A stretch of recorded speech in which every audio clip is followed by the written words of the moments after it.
지금부터 8조 인간과사의 발표를 시작하겠습니다. 다음은 목차입니다.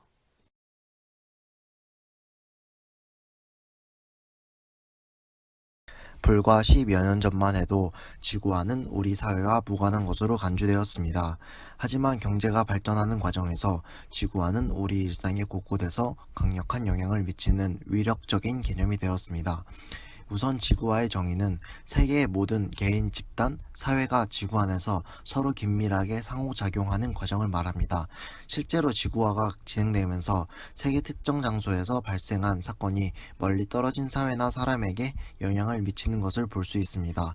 예를 들어 맥도날드나 스타벅스와 같은 세계적인 프랜차이즈, 그리고 그린피스나 옥스팜과 같은 시민 조직의 활동을 통해 지구화가 어떤 영향을 미쳤는지 알 수 있습니다. 이와 같은 지구화에는 두 가지 대조적인 시각이 있습니다. 하나는 지구화를 불가항력적인 가정, 즉 경제적인 강제라고 주장합니다.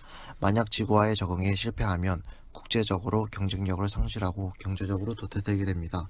나머지 하나는 세계 경제의 질적인 도약은 발생하지 않는다고 하며 지구화는 정치적인 신화라고 주장합니다. 오늘날 지구화의 수준이란 기껏해야 제1차 세계대전 이전의 세계 경제의 상황에 비교할 만한 것이라고 비유하며 지구화라는 것은 현실 변화의 정확한 반추가 아니며 오히려 국가의 공급 중심주의적 정책이라고 주장합니다. 지구와는 국제적 경제관계의 연결이 심화되는 과정이라고 얘기할 수 있습니다. 유럽의 경우를 보면 19세기 후반 식민주의적 팽창과 제국주의적 침략이 동반되면서 이 과정이 이루어졌고 제1차 세계대전 시작 무렵까지 지속되었습니다. 그러나 세계대전 이후 경제적 교류는 둔화되었고 1930년대 경제대공황을 계기로 퇴보하였습니다. 이후 제2차 세계대전이 끝나고 국제적 경제관계는 다시 활성화되었으며 1970년대 이래로 다양한 형태의 교류가 전개되었습니다. 지구화는 또한 기술적 패러다임, 즉 노동의 형태, 방법, 규범들이 전 세계적으로 확산되는 과정이기도 합니다. 대량 생산 기술 체계를 예로 들 수 있는데 이는 1970년대 한국과 같이 억압적인 정치 상황에서 혹독한 노동 조건을 배경으로 발전될 수 있습니다. 즉 저임금으로 인해 국내 수요가 부족하여 세계 시장에서의 성공을 공격적으로 지향하는 유혈적 테일러주의가 나타날 수 있습니다. 이렇게 다양한 견해가 있음에도 불구하고 지구와의 성장이 가장 급속도로 이루어지는 것은 바로 국제금융시장입니다. 24시간 전 세계적으로 연결되어 있으며 엄청난 규모의 매출액을 기록하는 곳입니다. 그렇지만 그만큼 지구와의 문제점이 전형적으로 드러나는 곳이기도 합니다. 금융시장이 지구화되면서 채무 위기가 찾아왔고 제3세계 대부분의 국가들은 경제적 정체가 발생하였습니다. 1980년 12월 폴란드의 지불 불능 선언으로 시작하여 1982년 멕시코와 브라질의 채무 위기를 통해 국제 금융시장의 영향력을 알 수 있습니다. 또한 우리도 1997년 IMF 사태가 발생하면서 지구화로 인한 경제 불안정이 결코 남의 이야기가 아님을 경험하게 되었습니다. 이렇게 금융위기의 확산은 전 지구적인 금융대란의 가능성이 이론적인 것만은 아니라는 것을 보여주었습니다. 다음으로는 이러한 지구화를 주도하는 세력에 대해 알아보도록 하겠습니다. 지구화를 주도하고 있는 세력은 바로 다국적 기업 또는 초국적 기업입니다. 이 기업들은 세계 자회사들로 구성된 전 지구적인 영업망을 통해 공급 친화적인 생산지의 이점들을 최대한 활용하는 전략을 구사합니다.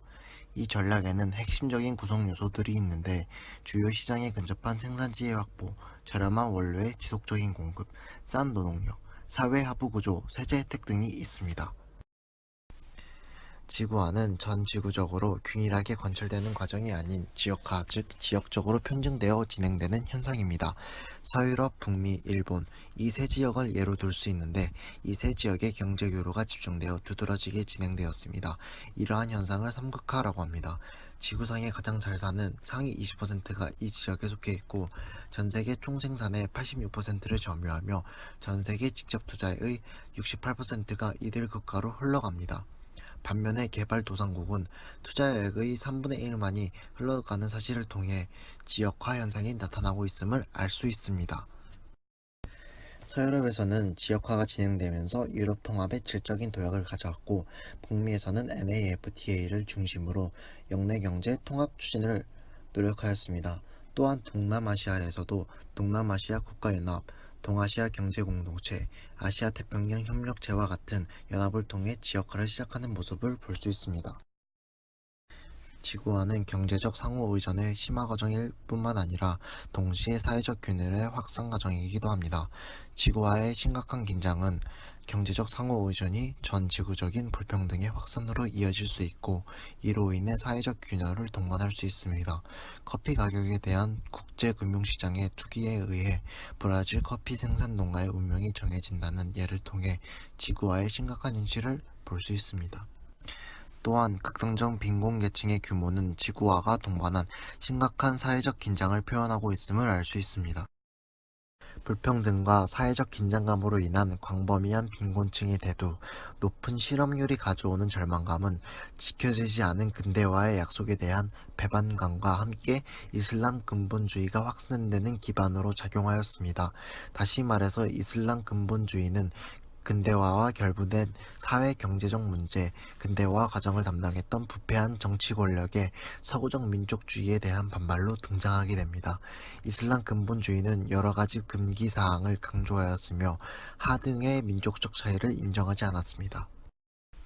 다음으로는 신자유주의적 지구화에 대해서 알아보겠습니다. 신자유주의적 지구화는 전 세계 차원에서 부의 양극화 현상뿐만 아니라 선진 자본주의 국가들 내부에서도 놀랄만한 사회적 불평등 증대를 가져왔습니다.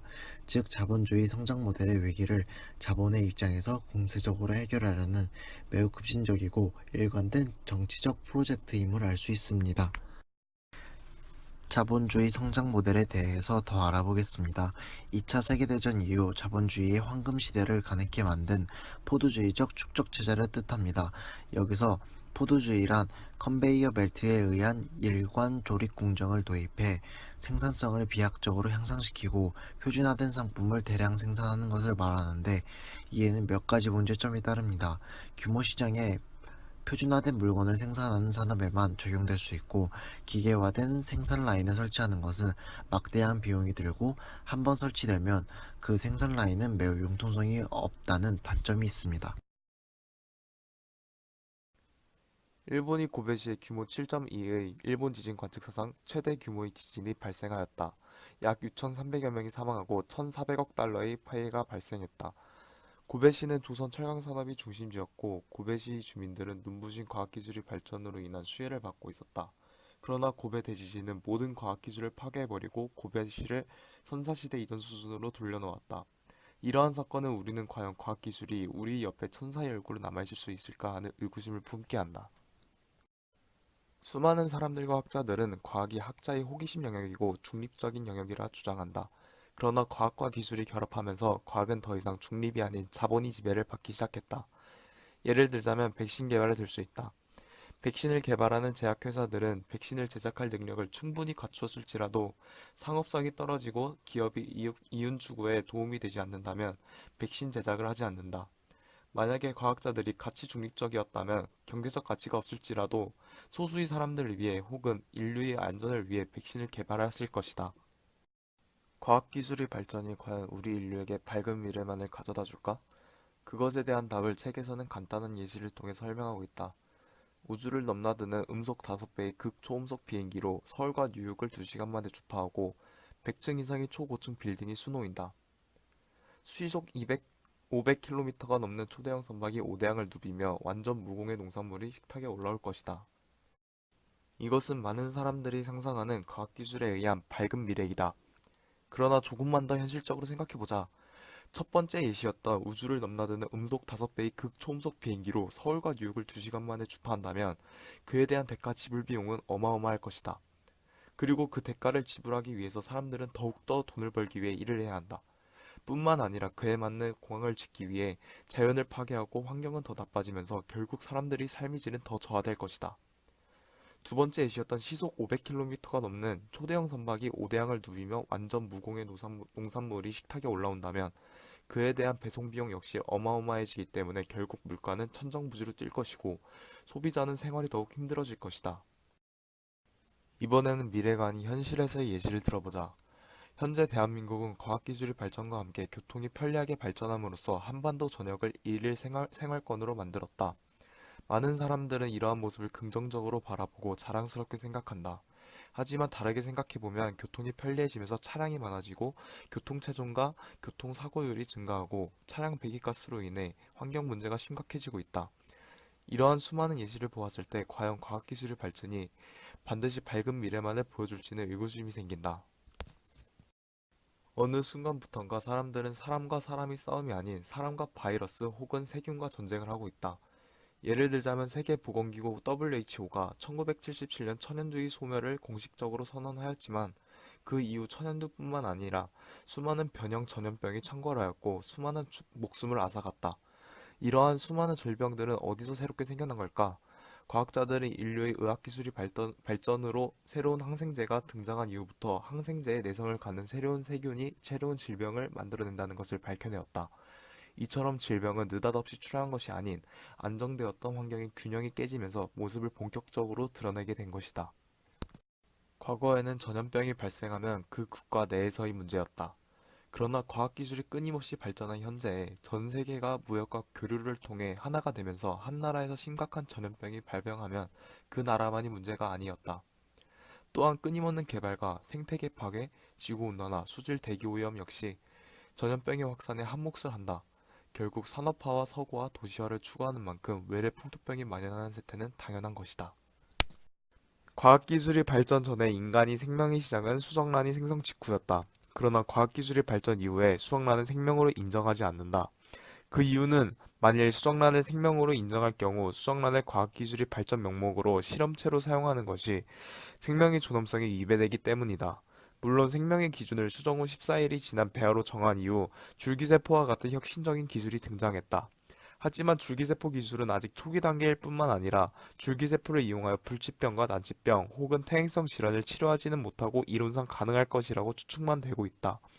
과연 과학기술의 발전을 위해 인간이 존엄성을 어디까지 침해받아야 하는 것인지 다시 한번 생각해 봐야 한다. 과학기술은 우리들이 이해하기에 매우 어렵고 멀게만 느껴진다. 하지만 그 과학기술의 결과물을 사용하는 사람들은 우리이고 실패한 과학기술에 의해 피해를 받는 것도 우리다. 그러므로 과학기술은 멀리 있는 것이 아니라 바로 우리 옆에 있었고 항상 우리들이 사용해왔던 것이다. 이처럼 과학기술의 의의는 우리들이 편한 삶을 위한 것이다. 그렇기 때문에 어떠한 과학기술이 필요한지는 우리들 스스로가 더 잘 알고 있다. 하지만 현실 속에서 과학기술은 소수의 과학자들이 그저 우리들이 편할 것이라고 생각하고 과학기술을 만들어낸다. 그렇기 때문에 과학기술은 전문가와 시민이 함께 모두 참여하여 발전되어야 한다. 다시 말해서 과학기술이 민주화가 필요한 것이다. 자본이 주도하는 과학기술은 실질적 동등성의 원칙을 주장한다. 실질적 동등성 원칙은 기존의 기술과 비교했을 때 거액의 자본이 들어간 새로운 과학기술이 위험하다는 증거가 나오지 않는다면 그 과학기술로 만든 제품을 시장에 내놓아도 된다는 주장이다. 그러나 책임감 있는 소비자들은 자본주의들과는 다르게 안전하다는 것이 확인될 때까지 판매를 보류해야 한다는 사전 예방 원칙 역시 존재한다. 물론 사전 예방 원칙 역시 한계점이 존재하고 실질적 동등성의 원칙 역시 단점이 존재한다. 그렇기 때문에 앞으로 초래될 문제가 제기되는 과학기술에 대해서는 시민들이 처지에서 마땅히 검토되어야 한다.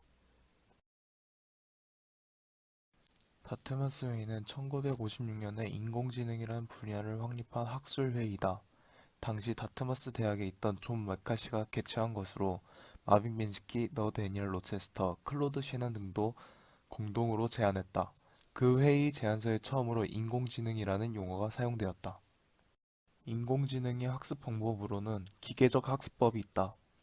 기계학습법은 우선 먼저 데이터를 컴퓨터에 입력한 후 컴퓨터가 데이터 학습을 통해서 학습을 완료한 후에 데이터를 축적하는 방식이다. 기계학습법의 한계로는 사람이 학습 데이터를 넣어주지 않는다면 새로운 데이터 생성이 불가능하다. 예를 들어 자율주행 자동차에 들어가는 인공지능을 휴대폰에 넣는다면 인공지능이 제대로 작동하는 것이 불가능한 것처럼 말이다. 미래 인공지능의 모습을 살펴보면 스스로 생각하고 판단이 가능한 인공지능이 등장하고 혹은 데이터를 주지 않아도 스스로 데이터를 찾고 탐구하는 인공지능이 등장할 것으로 보인다. 예를 들자면 크리스토퍼 놀란 감독이 트랜센던스 영화를 예로 들 수 있다. 영화 속의 주인공 과학자 윌 캐스터는 자신이 죽어간다는 것을 알고 자신이 뇌를 컴퓨터에 업로드함으로써 자기 스스로가 슈퍼 인공지능이 된다. 슈퍼 인공지능이 된 윌 캐스터는 스스로 판단하고 과학을 탐구하며 새로운 과학 기술을 끊임없이 개발해내고 발전시켜 나간다. 하지만 트랜센던스 영화에서는 슈퍼 인공지능이 탄생해 문제를 제기한다. 슈퍼 인공지능이 된 윌은 슈퍼 인공지능이 된 이후 자신을 인터넷에 연결한 이후 전 세계 어디든 존재하게 된다. 구명권을 장악하고 국가의 어떤 자료에도 접근 가능하게 됨으로써 지구 전체를 감시할 수 있게 된 것이다. 이처럼 스스로 생각하고 자의식을 갖고 있는 슈퍼 인공지능이 인간이 한계를 뛰어넘어 인간이 컨트롤하기 어려운 수준이 된다면 인류의 가장 무서운 적이 생길 수도 있는 것이다. 8조의 발표를 마치겠습니다. 감사합니다.